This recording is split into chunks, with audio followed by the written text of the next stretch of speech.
Hello and welcome to Unparliamentary Language, a podcast that would rather be dead in a ditch than talk about Brexit again.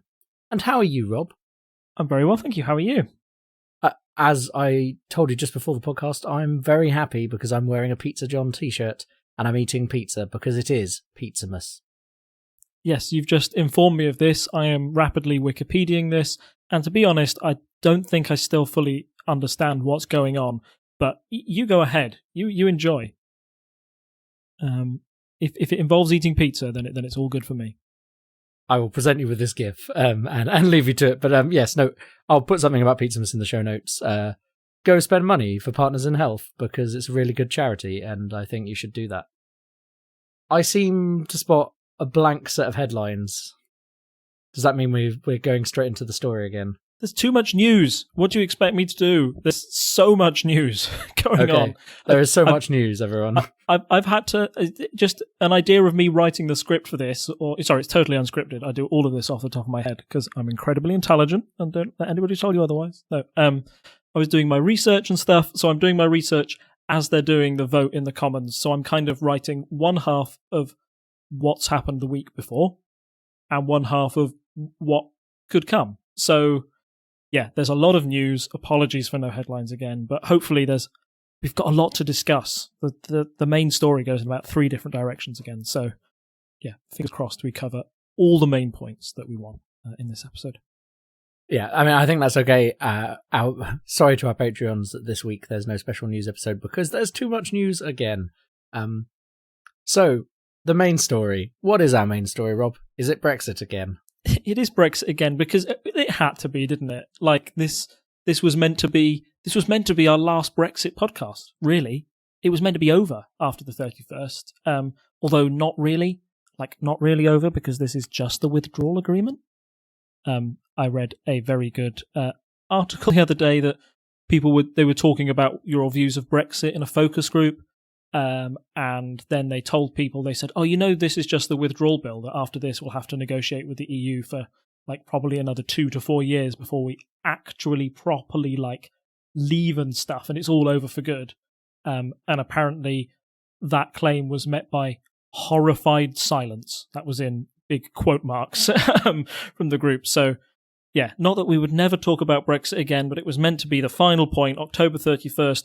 We're leaving. Guess what? We kind of haven't. Or we definitely won't now. Yes, I mean, I think the most telling thing was, I'll find the link for it, but Sajid Javid on TV admitting that we wouldn't be leaving by the 31st of October. And I think as much as Johnson has tried to say, no, we're definitely leaving, we know he's been doing stuff in the background. And I think we've suspected for some time that we weren't actually going to leave on the 31st. So, put down your Brexit Halloween costumes. Instead, you can have, I don't know, what do you do at the end of February? Brexit Valentine's, I suppose. That would be the next thing. That's the nearest holiday. Or a Brexit New Year, I suppose. But let's hold fire until we get round to January. So why am I talking about January, Rob? Or have we got more stuff to talk about first? Well, I thought we would just briefly go. We can talk about the fact that it has been extended till January, but I wanted to talk a little bit about the deal that's been overlooked. So one of my big frustrations about how the media has handled this certain news cycle since we left you last time. I think last time I was like, nah, it looks like there probably won't be a deal, but we probably won't crash out either. That was kind of my take. And then about the day after we published the podcast, there was like a deal out of nowhere, and it surprised everyone. And then the narrative was all about, will this deal pass? But I think very little of the coverage was about how the deal is different. So I wanted to do a bit of discussion about how the deal that Johnson put forward was different to Theresa May's, how that kind of changed the math in the Commons, and I guess ultimately, given the, what's happened since, does it really matter? Is this deal already dead, or will it pass under a Johnson Parliament? So that was kind of the framing for this episode, I guess, and what I wanted to try and tackle. Okay, so one thing I wanted to touch on there briefly is that there was, I think it was on the BBC, they did a comparison between the 2 agreements, and talking about your point about the media, one of the things they said was it is 10% different in like text. which I think can be a useful metric in certain types of documents. It shows you how much work has been done, possibly. But I feel like here that kind of is quite different because, I mean, we are going to have a backstop and we are not going to have a backstop are only sentences with one word difference, but the meaning is completely different. So I think really we just have to, I don't think checking that kind of difference is particularly useful because, I mean... Yeah, it sounds to me like somebody took the two PDFs, copied and pasted them and went kind of like, okay, like did the compare text function you've got in Word and kind of just got a mathematical formula out of it. It seems we're talking about how long MPs want to try and scrutinise this deal. Like, you know, the media has the same time that the MPs have, and they've struggled to get through all. Oh, there was a vast amount of pages that it is. I know it's over 100 pages, so there's a lot of detail to go in. And the fact that 10% has been changed, like you say, is significant, but changing one word can mean an awful lot sometimes, and other occasions it can mean nothing. So, I suppose the first big talking point was after months and months of the EU saying, well, we can't possibly remove the backstop because Northern Ireland.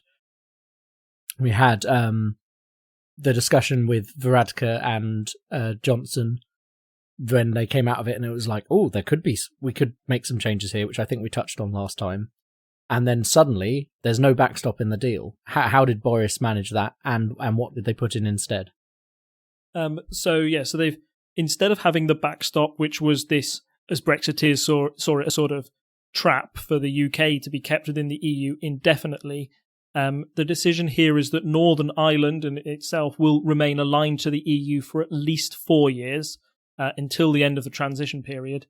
And then after that, Northern Ireland will vote on whether it's comfortable to stay by those arrangements, or if it must be, if they feel comfortable, and this all must be confirmed in a vote in the Northern Ireland Parliament, which is called Stormont. This is like a win for Boris in a few ways.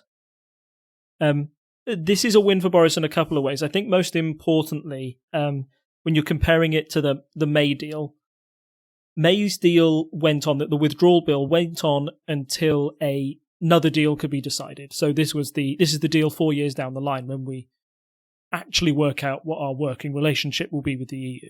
This is a withdrawal agreement. We're just agreeing to leave. None of those big details about trade agreements have been settled at all. The May deal said that, this withdrawal agreement will stay in place until we have a big one to go with. This Johnson one, basically, instead of a backstop, it's got a front stop of, no, the UK's leaving, like almost like now, October 31st, but Northern Ireland will stay in, and it's Northern Ireland's choice to keep positively affirming that it wants to stay in. So it kind of reduces that trap and puts the power back into the hands of the UK rather than being reliant on the EU for a deal, because I think maybe some of the fears of the Brexiteers was that the EU would dig in its heels, it would dawdle, it wouldn't agree to a deal knowing that they could just keep the UK in there indefinitely. An unlikely scenario, but one that the ERG was certainly taking quite seriously. So I suppose my question there is, you said Northern Ireland gets to vote on that. The problem we have at the moment is that Stormont isn't sitting. So what would have happened in that situation? Because, I mean, if they're saying they're going to have a chance to vote on it, but we don't currently have, everything is currently suspended over in Northern Ireland, as I understand it, right? Yeah. Yes, that's right. I think the UK would probably take, the UK government would take strong steps to try and make sure that process comes together, and they would probably say, look, guys, this is a big enough deal for you to at least convene Parliament once to vote on this matter. We'll go into a bit more detail about that consent. We'll go into it now, actually. So, as you said, if there's no Parliament to vote in there, I think that causes a big issue for the whole deal in place. The UK is kind of brushing that to one side for the moment. They believe that things will be settled by then and they'll be able to reconvene the differences enough to vote on Brexit and allow them to go in. The deal mentions a number of scenarios for what happens in terms of a vote on this matter. And if I just go through those, that might give us more of an idea of what will happen. So the ability to stay in the EU stay in line with all the EU laws, and for Northern Ireland to sort of like remain in the EU de facto, would only need to be confirmed by a simple majority, which extends the deal for 4 years. So every 4 years, it would come around and they'd say, are you ready to leave yet, or are you happy staying in? And they do that every 4 years.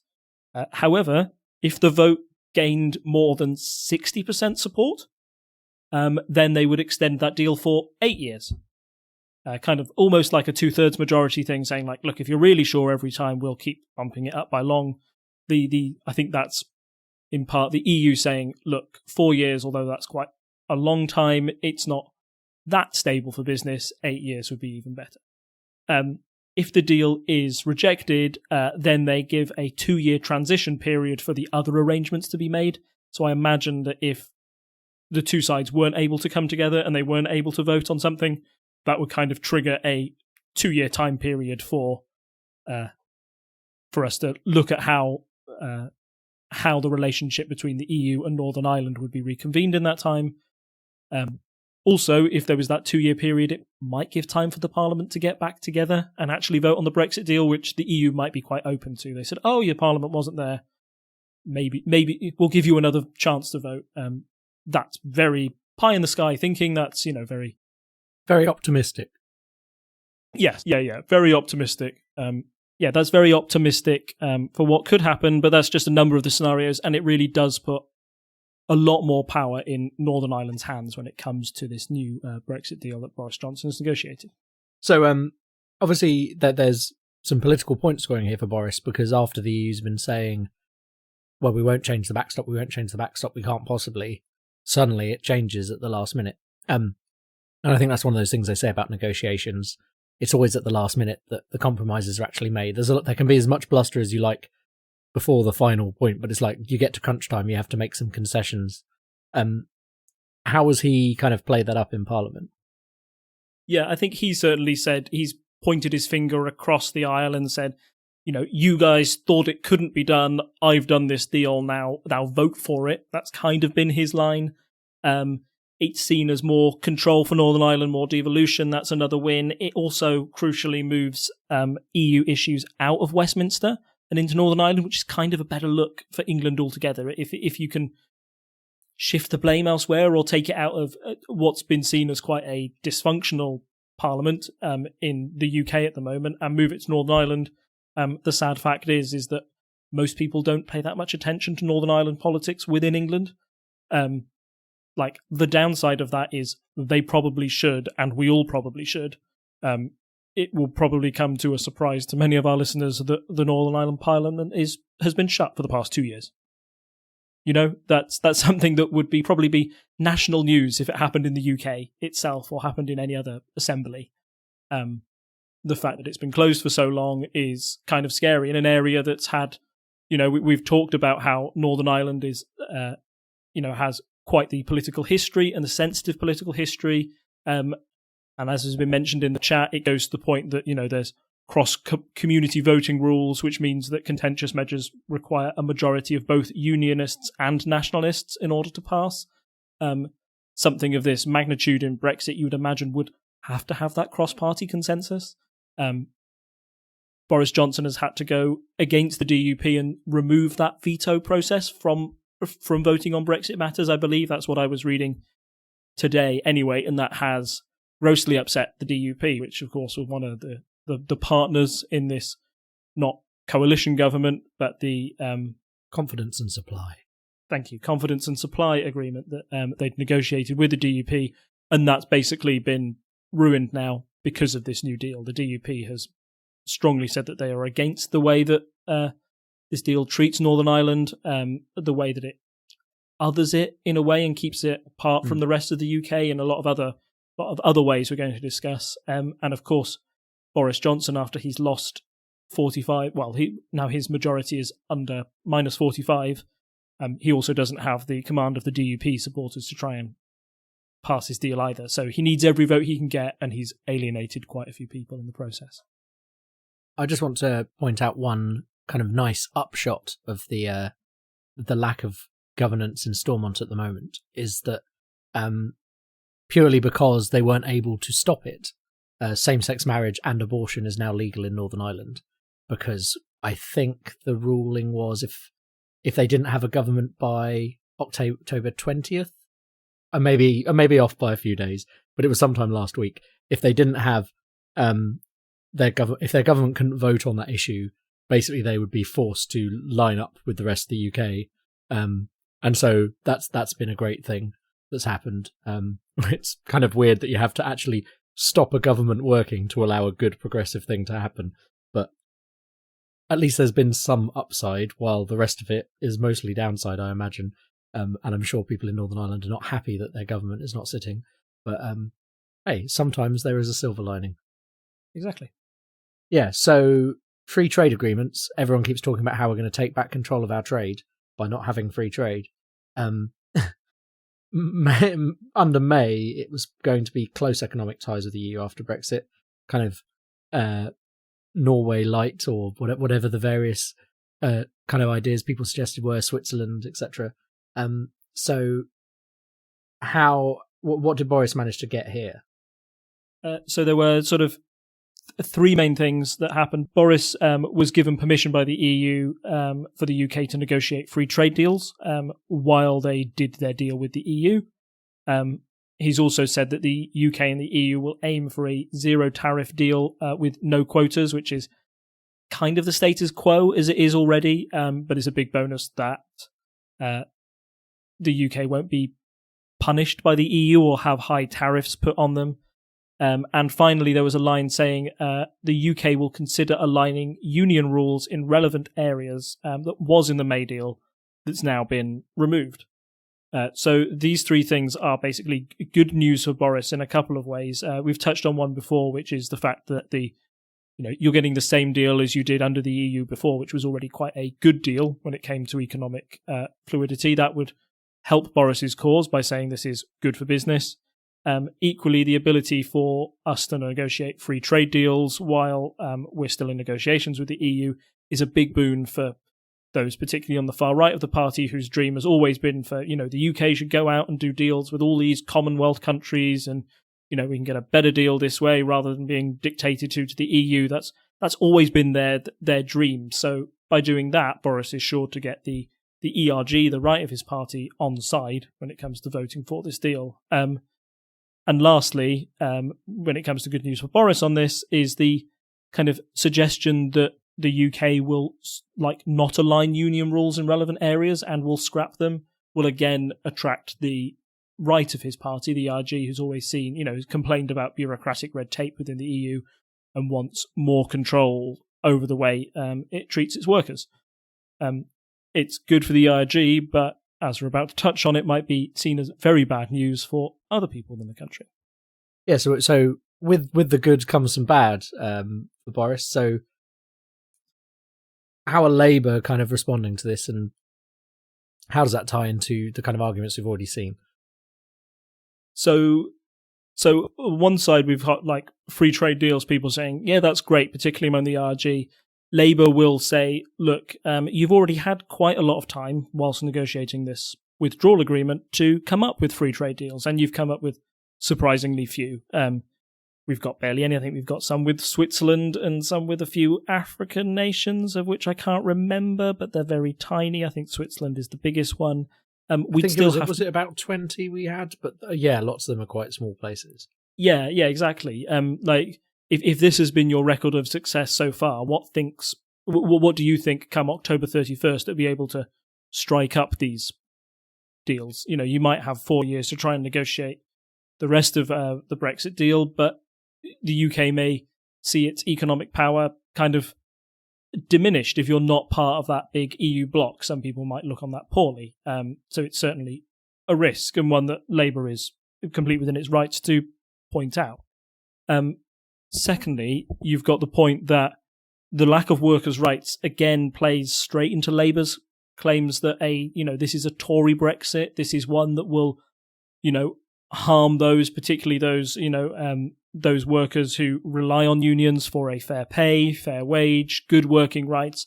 That's something that the EU was always able to enshrine in law. Anything that, was rejected by the UK courts could go up to the European Court of Rights and say, no, your rights have been, you have been wronged in this certain way, and the UK must change its laws to make sure it protects its workers.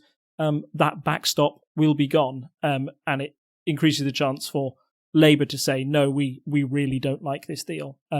If Boris was, it's quite clear already from these first 2 points where Boris is looking to get most of his support from. He's looking towards the ERG wing and kind of rejecting that notion that many Labour MPs will cross the bench to come support his deal. So moving on again, I suppose we touched on this a tiny bit earlier. So with Northern Ireland not being in the EU customs union, but part of the UK customs territory, but are still effectively kind of in the EU customs union, right? So that's quite a big... Yeah, I mean, like, it already sounds complicated as I'm describing it. I mean, the difference between customs union and customs territory is going to be hard to convey, maybe. But yeah, so how are customs affected by this? Please make it simple for me, Rob. I will try my best. So one of the big things Boris wanted to avoid was saying that Northern Ireland was still in the same customs union as the EU. Because if you're in the same customs union, that comes with other prerequisites of maybe you'll have to have some, freedom of movement, that kind of stuff across the board. And one of the 4 freedoms, you would have to enshrine that in Northern Ireland, and that would be bad and be a bit humiliating for Boris, who's always been against that, to go ahead with it. So the way they've got around it is that it will remain legally in the UK custom territory, but will practically abide by EU customs rules just in the Northern Ireland. It's complicated, but it means that any personal goods that go through from Northern Ireland to the UK won't be affected. That'll just be free trade. That'll be the same as it always was. Anything that comes from a third country, so imagine that you're buying a car from the United States and it comes into Northern Ireland. If it comes in once and it's your personal car, then no tariffs are applied to that car, or the same ones that you'd have from US to EU trade, but no additional tariffs will be put on there. If it's commercial, then you'll have additional tariffs put on. Okay? Also, if it comes from a third country into Northern Ireland and then goes on to the UK, and it's not for your personal use but is commercial, then that could be hit by a number of tariffs along the way to try and make sure that the EU gets its share and the UK gets its share. But at the same time, trying to make sure that the people of Northern Ireland don't necessarily lose out. You said, don't make it complicated. I fear that there's no way to make this simple. But I will try. So I've touched a bit on the good news. So in short, the good news is Northern Ireland out of the customs union. Boris saves face, again makes the ERG more likely to vote for the deal. In theory, it could mean that Northern Ireland could benefit from any free trade deals. The UK does, but the EU doesn't do. But that's only as long as those free trade deals kind of abide by some EU rules. They can't contradict each other. The bad news is it's really complicated. If you were saying that, you wanted to do Brexit to remove red tape and confusion, even me trying to do research for this damn thing has got, you're just tied up in a muddle and you say, what are they doing? This is not a simple process at all. Also, it's the duty of the UK, not the EU, to reimburse anyone who's had goods with tariffs slapped on them. And then, it's up to people to challenge what is commercial, what's non-commercial, what's personal use. So with all of that in mind, it creates, I think, quite a lot of potential paperwork for the government to challenge this. So with all of those things going on, I think this is something that looks good for Boris if you don't delve into it too much. I think Boris can have the headline of Northern Ireland is not in the EU's customs union, and for most people that might be good enough, but the devil really is in the detail here, and when you go into the detail you just go, cool, blimey, I'm not too sure about this one.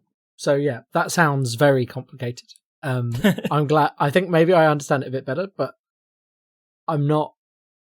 Yeah, I mean, all this stuff with customs. I think there's an excellent video that I alluded to in a previous episode, and I might not have actually put the link in the show notes, so I'll go find it now and throw it in. But there's a CGP Grey video about the kind of the triangle of. There's a triangle of 3 different things to do with the border in Northern Ireland, and you can have 2. And this sounds like it's somehow kind of like people have had to accept the idea of the border in the middle of the sea, which it sounded like no one would accept previously, to allow this to happen. And that has just made things quite weird. Yeah, definitely. Quite weird is a good way to sum up that point. So yeah, there's a video that will be in the show notes, and it's very good. I would definitely give that a watch. I think it was a good summary of that problem, but it seems like we've got past that somehow by making a bit of a mess of things. So the next topic is cooperation. So we've said, hey, Europe, we're leaving, but we still want to be friends. How's that working out? So the UK has agreed to have a statement that says we've agreed to robust commitments to ensure a level playing field between the EU and the UK.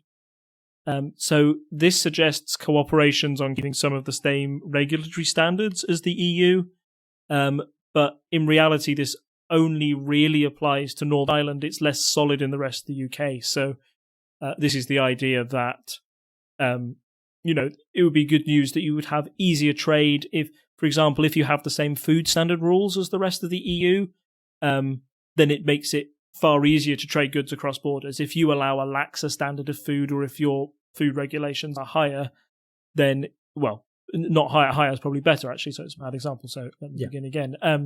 If your food standards are lower than that of the EU, then you trying to export any of your manky cheese to the rest of the EU, they'll just turn it away because they say, no, this doesn't hold up to our regulations. We're not getting that. The same kind of chlorinated chicken argument you hear from people saying about, chicken from the US into the UK would be something that we may have to accept if we lowered our food standards. This statement kind of suggests that we're not going down the road of this, but also bizarrely, because this robust commitments line has been put in and maybe refers more to Northern Ireland than the UK, this makes the ERG get more on board because it favours the UK a little bit more. So again, the bad news here, I mean, it seems fairly vague to me.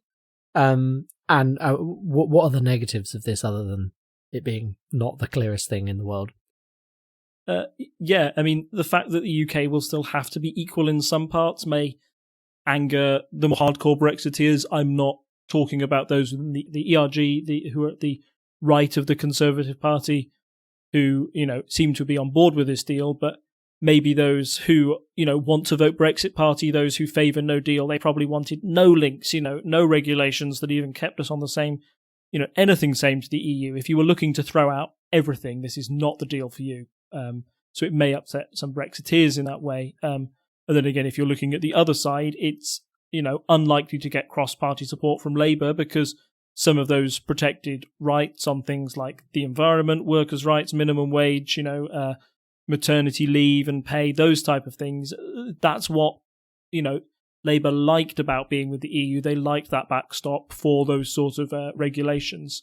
So this certainly suggests that the Boris deal is more right-wing than the Theresa May deal. Therefore, lacking, scuppering any chance he's got of drawing Labour MPs across the bench and towards his deal. We've had a few pros and cons of the various changes to the deal. And then we've talked about whether it's a bit more right-leaning or left-leaning. How does the public feel? Has it split voters? What's it done? So I've mostly used a YouGov article for this, so I would whack that in the chat if you could. I have done so. So they've compared the vote in sort of 3 different ways. So first of all, they've said, how different do you feel the deals are? In general, about you mentioned that 10% change figure earlier for how much the deals have changed. Only 10% of people feel that there's really a large difference between the deals. And then the majority of people, to me, seem to think that there's moderate to small difference. So 26 for moderate, 28 for small, and 33% basically say they don't know. The amount of people saying that there's no difference at all is quite small. So this suggests that the public are aware there's been a change and at least think that Boris has had some movement on the issue, but the degree of which is up for debate. And most people, I'd say, are in the middle ground about it.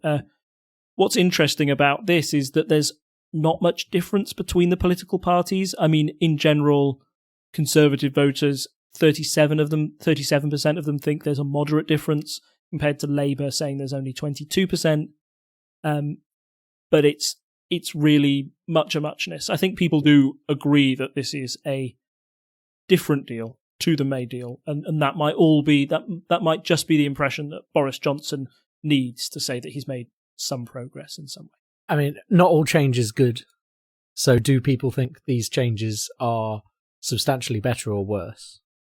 Yeah, so on this question, this is where we find out party alignment really matters. So if you're a Conservative voter or if you're a Leave voter, Conservative voters think 55% of them think that the deal is totally better, and 47% of Leave voters agree that the deal is totally better. Compare that amongst Labour and Remain voters. Only 10% of Labour voters think it's better, and only 13% of Remain voters think that it's better. Meanwhile, most Labour and Remain voters, you've got 38% of Labour voters thinking that it's worse, and 36% of Remain voters thinking it's worse. So this deal has certainly split opinion, and I think confirms what we were saying. When we were comparing the good and the bad for Johnson, it's pleased those to the right, but definitely displeased those on the left of the political argument. And I think as well, there's another question they have, which is, would you prefer Theresa May's deal or this deal? And that is equally split in a very similar way.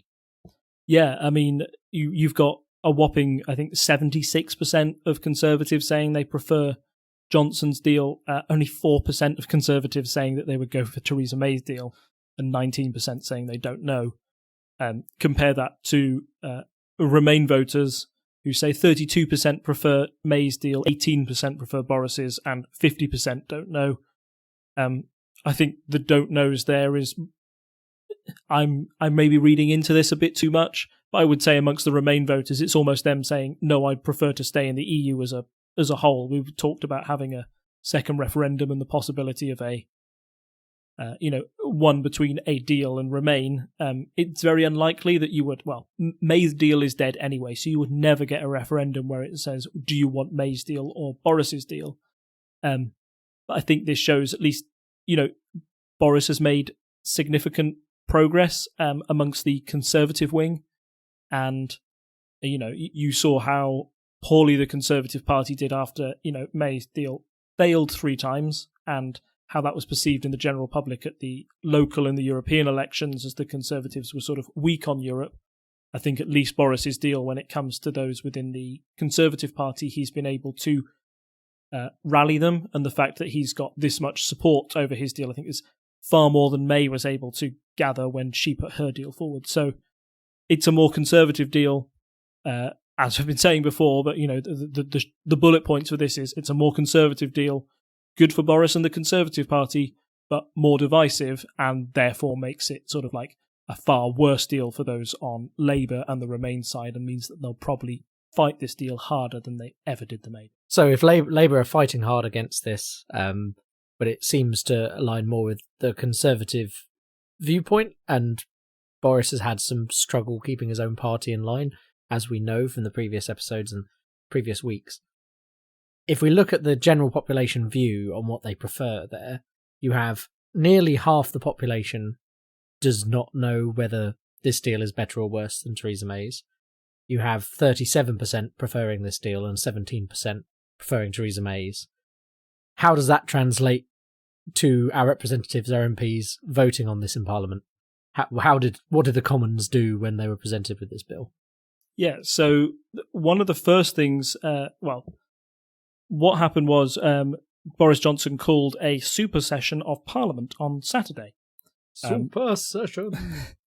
This was it was quite a symbolic move by Boris. I think in his mind, he wanted to make sure, this was the deal. This was the day that the Brexit deal was done, and everybody confirmed their support for it. It was meant to go through a first reading quite comprehensively, and then Boris could say, look, I called all of you in for a good reason. Parliament's doing everything it can to get this deal done by the 31st, because that's what I've promised, and that's what we'll do. In reality, what happened was that stalled slightly because of something called the Letwin Amendment. So what the Letwin Amendment served to do was to make sure that it was to try and close a loophole in which the government might use to force no deal. So we talked in our previous podcast about the Benn Act, which made the government ask for an extension to January the 31st if there was no deal by October the 31st. What the government could have done is voted on the Boris deal, passed it. Boris then negates the Benn Act, saying, I don't have to send that letter because we've definitely confirmed we want my deal. Oh, whoops, I'm pulling my deal now.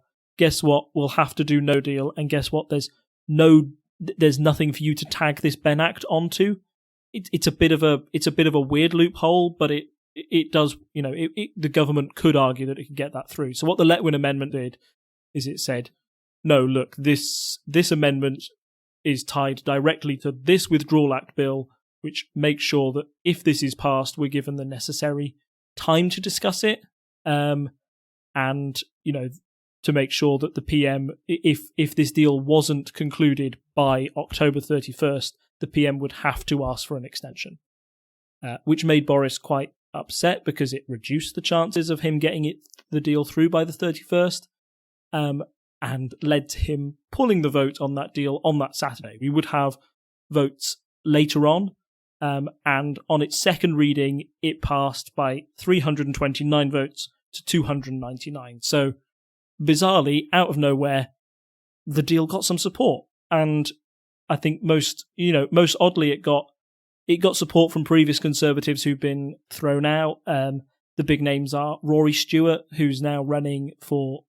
Mayor of London as an independent, Ken Clarke, who's a staunch, Europhile. He's loved the European Union and often, rang its praises in the House of Commons. He said that he will vote for the deal. Philip Hammond, who had been worried that the government was pushing for too much of a no deal, and even Nicholas Soames, grandchild of Winston Churchill, voted for it. It got all the support of the ERG. It also got support from 19 Labour MPs, not the usual 6 that usually defect. So this suggests that out of nowhere, the bill had more cross-party support.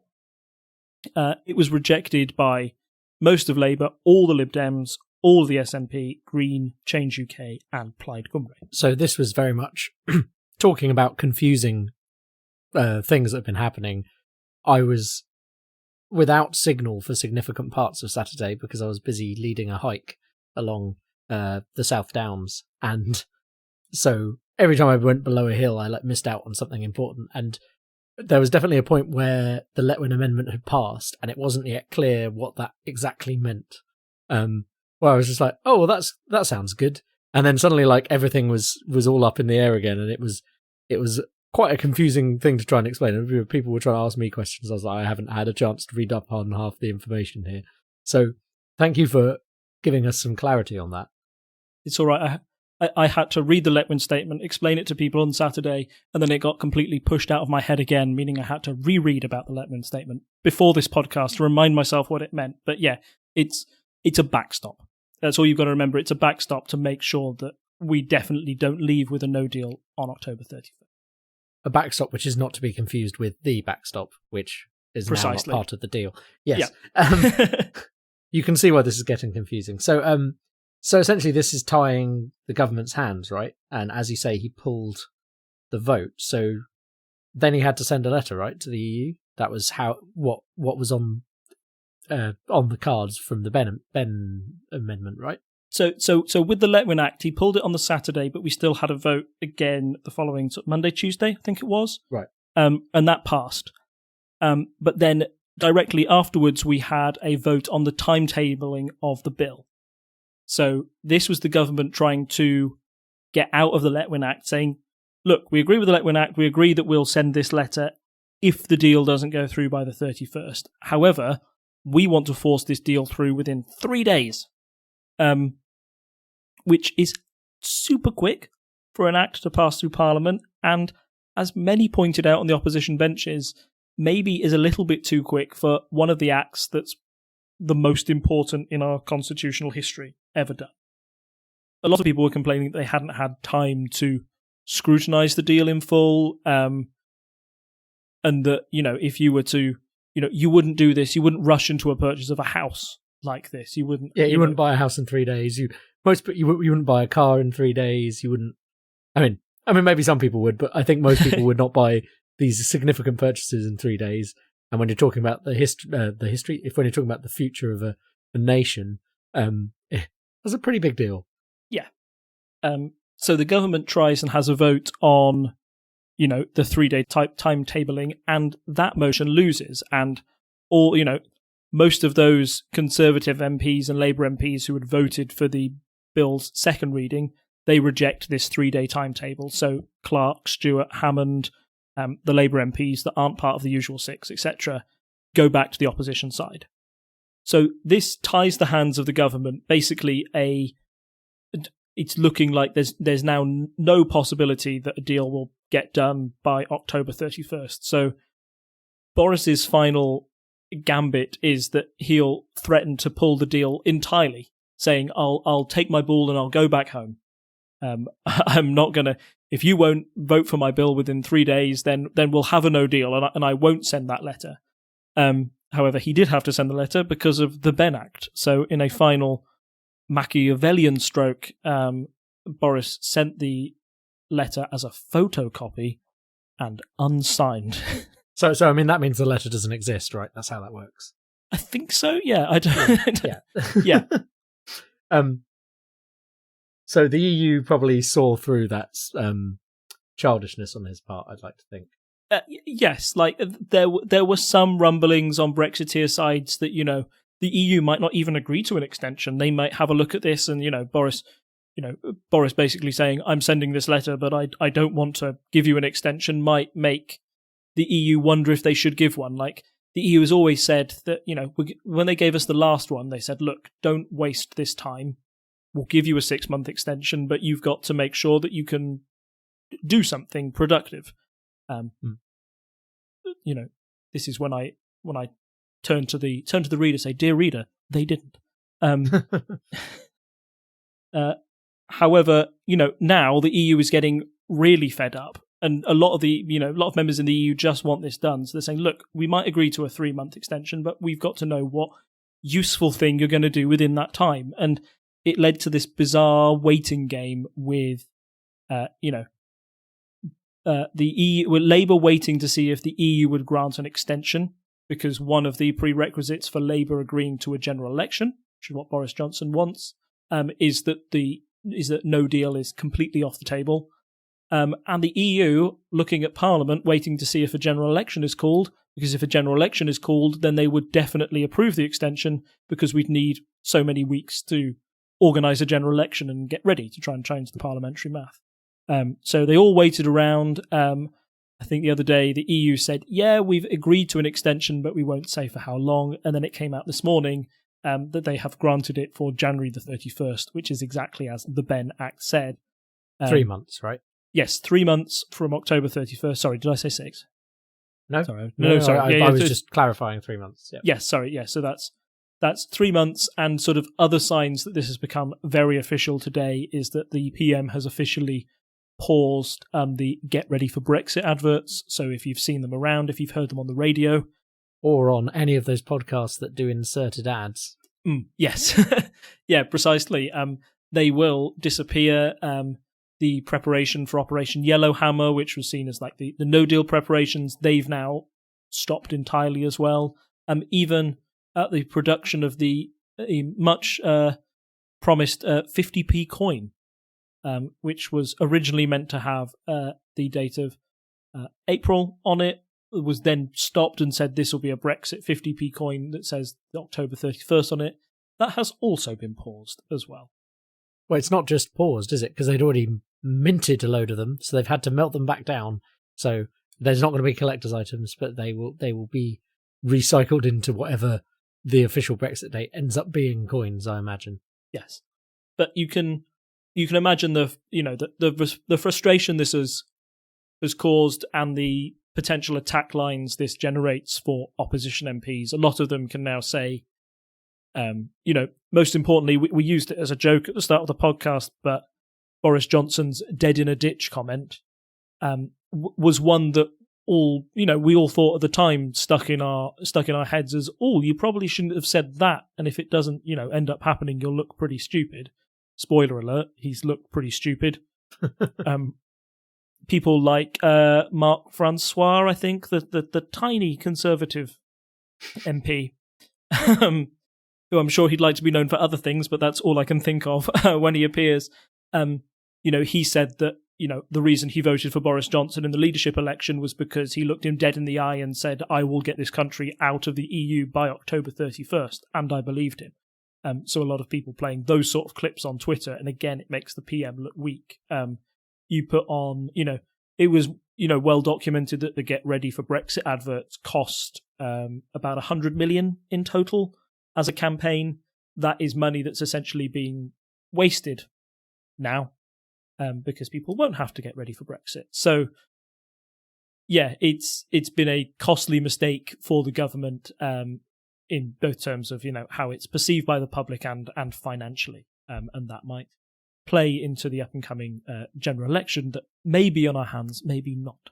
We'll have to wait to see. Well, I mean, on that point, there's been talk of a general election. Boris keeps trying to get a general election, but we have the Fixed Term Parliament Act, which is kind of almost ironic. Well, I feel ironic that a thing the Conservatives put through to kind of consolidate themselves when they were first in power is now coming back to bite a Conservative Prime Minister. I mean, more hilariously, David Cameron gave us both the EU referendum and the Fixed Term Parliament Act, and then walked away to this country. I know, walked away from it all and let it burn. So because of the Fixed Term Parliament Act, we mentioned this before when Boris Johnson won an election, you need a 2/3 majority to win. Previously, I've stated that the Fixed Term Parliament Act was a bit of a joke, really, because why would you ever reject a general election? When it happened in 2017, Labour said, yeah, sure, we're up for it, and voted for it. And any party worth its salt wouldn't say, we're not ready for a general election. What's happened with the current with the opposition parties voting against Boris Johnson is they're saying, one, we want to make sure no deal's off the table. No deal's got to be off the table before we have a general election. We're now maybe getting to a stage where that's a possibility. Now we're in a place of that, where that is a possibility. The government decided to have a vote on it again today to see if they could get a general election date of December the 12th. What happened was that mostly Labour, SNP and DUP MPs abstained. The Lib Dems voted against, and although the government won by 299 votes to 70, it didn't get the 434 it needs to trigger a general election. So abstaining here is kind of it's just a political choice, really, because I mean, if Labour know that their abstaining is essentially the equivalent of a no vote if they need a 2/3 majority, so it's just kind of them being like, we're not actively voting against it because we do want a general election, but we don't want it right now, which again, mixed messages from Labour as we've discussed. Yeah, it doesn't. Importantly, it doesn't go on like those "How My MP Voted" websites. It doesn't go on there as they voted against the general election, which would look bad in the future.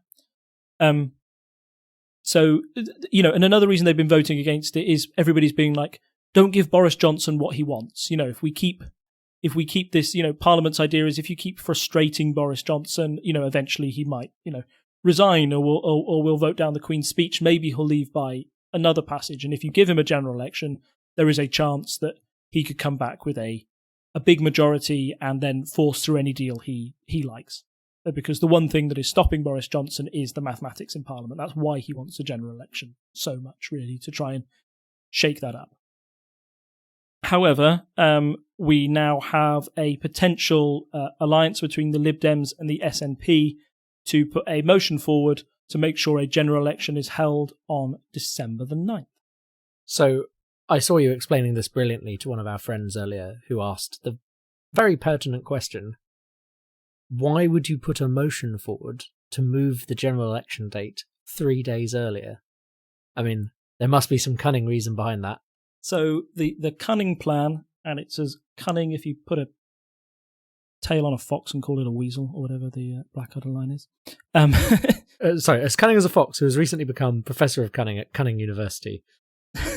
Thank you. I'm always up for a good Blackadder quote. Yes, the cunning plan is that if you move it to December the 9th, then it doesn't give time for Boris Johnson to get his deal through Parliament. Any general election that happens means that you have to prorogue Parliament. There's that word again, for those of you who are paying attention at home. You'd have to shut down Parliament for 5 weeks in order for a general election campaign to happen. So if you want a general election on December the 9th, then you have to close Parliament by next Monday. That does not give the government enough time to get its bill through the House of Commons, and it even makes it a little bit tricky for the government to get a crucial budget deal through for Northern Ireland, which they need to do because there's no Parliament in Northern Ireland, as we've discussed, so the UK has to put together some money for then. If they don't put a budget forward, then that would be very bad. It would certainly affect like the Conservative standing and how they could run the country. So the Conservatives have to kind of prioritise that, and we've already had news from Boris Johnson tonight saying that he will not bring his withdrawal agreement back for Parliament for it to be voted on. So that's already making some moves that Boris is willing to hear this concession from the Lib Dems and the SNP. So the other question you may have, we've had a 2/3 vote and it keeps getting rejected. Even if all the Conservatives, the SNP and Lib Dems voted on it, it still wouldn't be 2/3. So how do you get an election thing through Parliament? The answer to that is essentially you write a one-line bill that says, we agree with the Fixed Term Parliament Act, apart from this time, where we'd like a general election, please, on this date. Which we discussed, I think we discussed previously was an option, but we didn't put too much weight to it, I think. No, now that the other parties are coming forward and it gives Boris Johnson the hope of some sort of like a simple majority rather than a 2/3 majority, it becomes a plausible way to get a general election in December. So that's what it would be. That's what would be put forward. It would be put forward by the Lib Dems and the SNP, we believe, and then it'll be voted on, and most likely, how it will be voted on by the parties will be interesting to see. Labour, up to this point, has been able to get away with abstaining because all the other parties are against it. The opposition has been fairly united in denying the Conservatives a general election. If Labour were the only opposition party to deny them and they lost the vote, I wouldn't want to go into a general election as the party that didn't want this election to happen. Do you get what I mean? Like that, yeah. It's a bad look for Labour by saying the SNP and Lib Dems saying, well, we were up for it and we voted for it, but all of your Labour MPs actively voted against it. It looks it's not a good scene, and that's why Jeremy Corbyn has not outright said that he won't vote for any motion tomorrow, but he wants repeated assurances that no deal is definitely off the table before he agrees to any form of general election in December. So, what would you rate our chances of a general election before Christmas then? So yeah, in conclusion, I think they're quite high if Boris Johnson keeps his promises, which is like yes, yeah, which is a huge thing to say. It's bizarre, it's a line that's often used against PMs, I guess. Like they would say that one is untrustworthy or he can't be doing it, but when it comes to Boris Johnson, the things he's already done, it's quite clear and quite openly said in Parliament that you can't trust Boris Johnson to do what he says he's going to do. He often says he'll do one thing, comes up and does something absolutely different. So if Boris keeps his word, says, no, we're not going to debate the withdrawal bill, and is able to make the concession of the 9th of December election, I think it's very likely. I know that Jo Swinson has already been on Channel 4 News tonight saying that she would wait and see what the deal Boris would give before making a decision. So you probably won't hear anything until tomorrow morning. Tomorrow morning, which will be probably after this episode has gone out, hopefully. Yes. Yeah, fingers crossed. It's a hell of a time to be trying to record a podcast where you've had one general election rejected. You can't lead with general election rejected, because I think it's a very big possibility that they will have one on December 9th, which would be the first December election since Stanley Baldwin in the 1920s. That is some good political knowledge there. That's why we have you on here, Rob. I could not have pulled out that fact. So. And December elections cause all types of problems. I don't know if you've heard like the major concern for primary schools up and down the country about a December election. Is it because that's when they have? So the primary schools have to have. So primary schools get used as polling stations, and is it therefore it affects something like SATs or something? No, something even more precious than SATs. Nativity not plays. nativity plays. Nativity plays. Yeah. How about mince pies?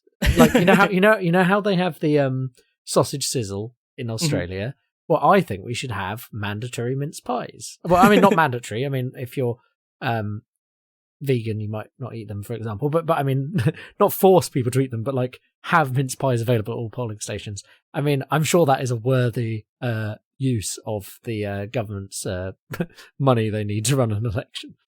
Yeah, exactly. They should do something, and like there was having an election in December. Most people, there's a general theory that who can be bothered with an election and Christmas? Like, I'm preparing for Christmas already. Who wants to bother with that?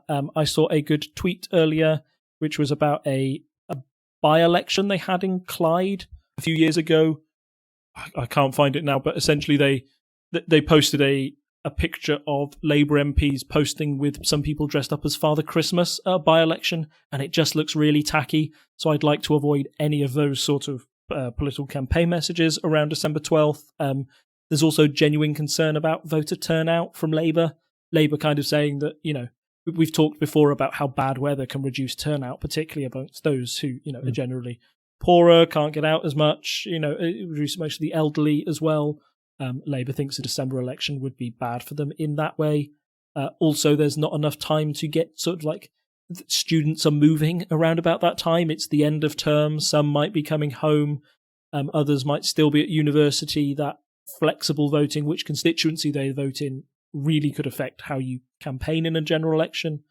And finally, even like one of the concerns, or one of the demands of the Lib Dems and the SNP might be that you give votes to 16-year-olds. That might be one of the things that they try and tag on to a general election bill, saying, yes, we'll agree to a general election as long as 16-year-olds are finally enfranchised. That would be great, and I think, personally, I think 16-year-olds should definitely have the vote.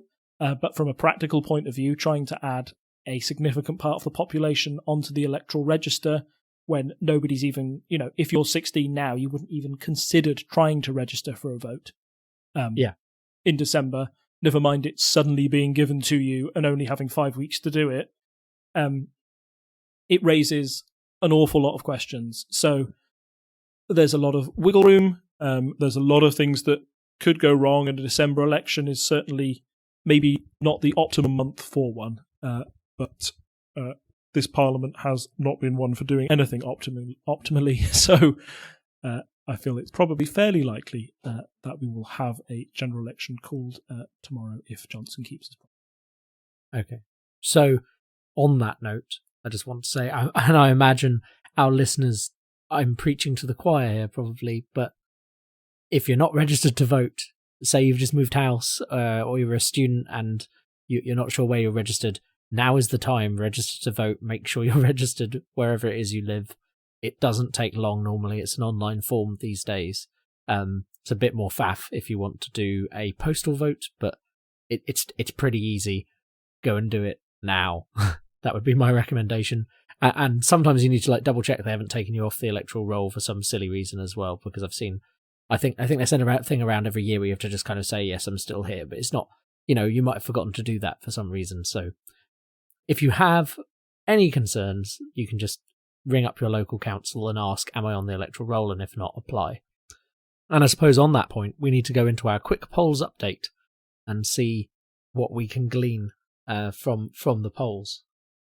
So, as always, we're going to our favourite website, Britain Elects. And, well, I don't think it's necessarily surprising here. If you look at... I will get the picture up in a second. If you look at the poll numbers, it looks like the Conservatives have got this massive lead over Labour. I mean, Labour's been very flat. The Lib Dems have dropped a little bit, the Greens have dropped a little bit. But the big thing is, since we last talked, the Brexit Party has dropped by a significant amount, about 2%. And that seems to mostly be going to the Conservatives. And similarly, the Lib Dems have dropped, and you're seeing that go towards Labour again. So the tying of these parties together is kind of following the lines we normally see. But it is, I mean, the Conservatives are currently ahead by 10% in the polls, which is quite a lead. Yeah, you can see why Johnson is calling for an election. It's the best they've been in a long while. They're edging up to figures that they were only at. Let me try and get in 7th of April 2019 was the last time they were at 35%. And that was kind of the beginning of their dip. Before then, in 8th of March 2019, they were on about 40% above Labour. Now the thing is that both the Conservatives and Labour Party experienced quite a significant trail off in form, particularly after the Brexit deal failed to go through. The difference between the two parties is that the Conservatives have been able to recover far more than Labour has, and that's mostly due in part to the remarkable resilience of the Lib Dems to keep up their numbers for such a long time. They're dipping now in comparison to the Brexit Party, which really experienced that peak at the European elections, but as time rolls on and they're not considered I don't think they're considered a parliamentary party. They're always considered like a protest vote. They're fading away, and it's been kind of. Alistair Campbell even mentioned it when he was in a recent interview with Andrew Neil on the BBC Politics show. He said that we haven't seen enough of Nigel Farage recently, which is an odd thing to say. But Nigel Farage has really spoken out against Boris Johnson's deal, and you'd think if that were given more coverage that he'd be taking votes, more votes away from Johnson, who maybe some people had pinned their colours to the mast and said Johnson's a no dealer. He's the one who's going to, get us out come hell or high water. Now he's come forward with this deal. Some hardcore Brexiteers, that might force them away from the Conservative Party, but no, the Brexit Party's taken a real back seat. Nigel Farage has taken a real back seat when it comes to like the media agenda and the established papers. I always think of like the Mail and the Express have really got behind Boris Johnson and haven't even been, flirting with Farage like they normally do. So I think that's another reason why the Conservatives have been able to keep that lead up significantly.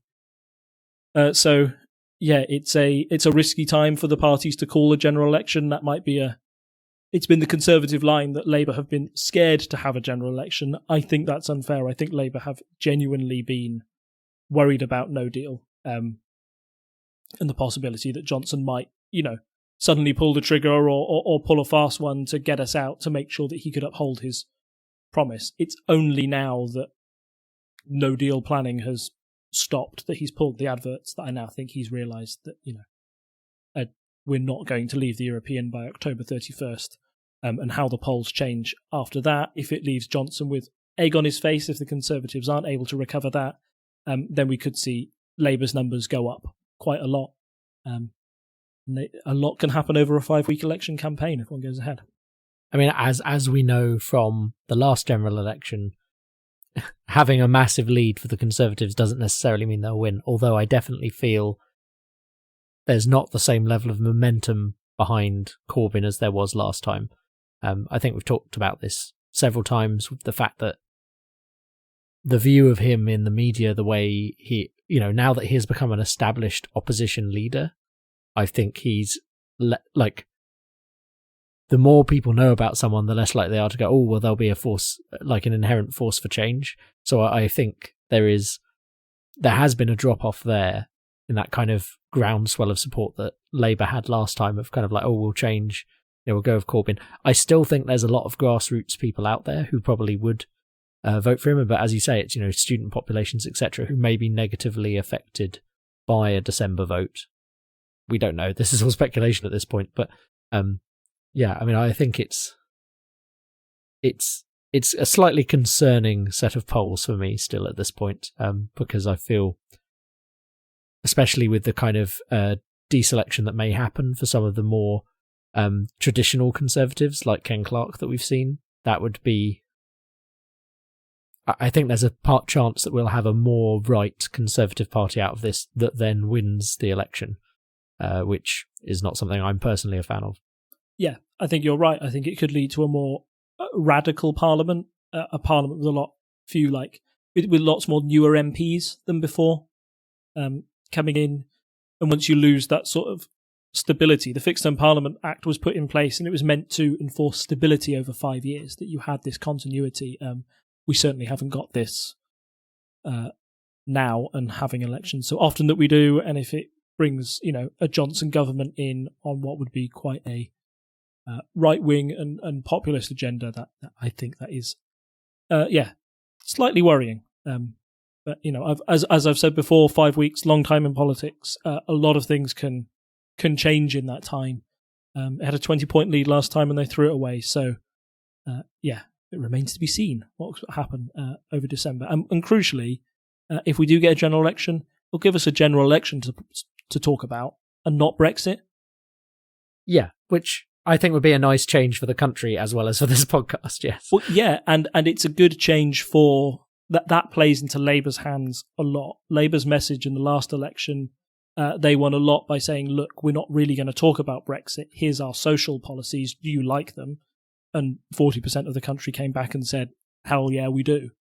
If they can change the conversation and say this election isn't about Brexit, but on how you are, governed in all the other areas of your life. Aren't you fed up of austerity? Aren't you fed up of this? That's where we could see the real rise for Labour in the polls in the next 5 weeks. Okay, so general election then, watch this space. And I suppose that leads us into our wrapping up and our outro this week. So as always, thank you to all our guests who've joined us in the chat and listened along while we've been talking. You can find a link to our Discord in the show notes and come and find us here and listen along as we record these episodes, and also give your opinions in the chat. It's always good to have some discussion, and also correct us on things we get wrong. As I always say, if you really enjoyed this podcast, the best thing for helping people find out about podcasts is word of mouth. We literally had 2 new people join the Discord server as we started recording because I saw some word of mouth happening on another Discord server, so that's really good. But yeah, word of mouth is the best way for people to find new podcasts. So if you really do like this, recommend it to a friend, and hopefully they'll listen to us. If you want to point people to where we are, if you want to come, you can come to parliamentary.observer, our website, and chat along there in the comments. You can find us on Reddit at /r/unparliamentary.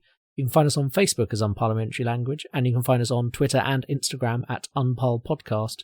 There should be more little clips and videos going up on the Instagram now because I've got like an automated service like generating little clips for us. I do have to kind of pick through them and decide which ones actually make sense. Sometimes they cut you off mid-sentence, but it is helping us generate some little videos, which is good. There's also a YouTube channel where you can find all of our videos as well, our shows as videos as well. And finally, if you want to support this podcast and everything we do at TTSS Productions, you can go to patreon.com/TTSS. And so I suppose it's good night from me. And it's a good night from him. Bye. Bye. Bye. Bye. Bye. Bye. Bye. Bye.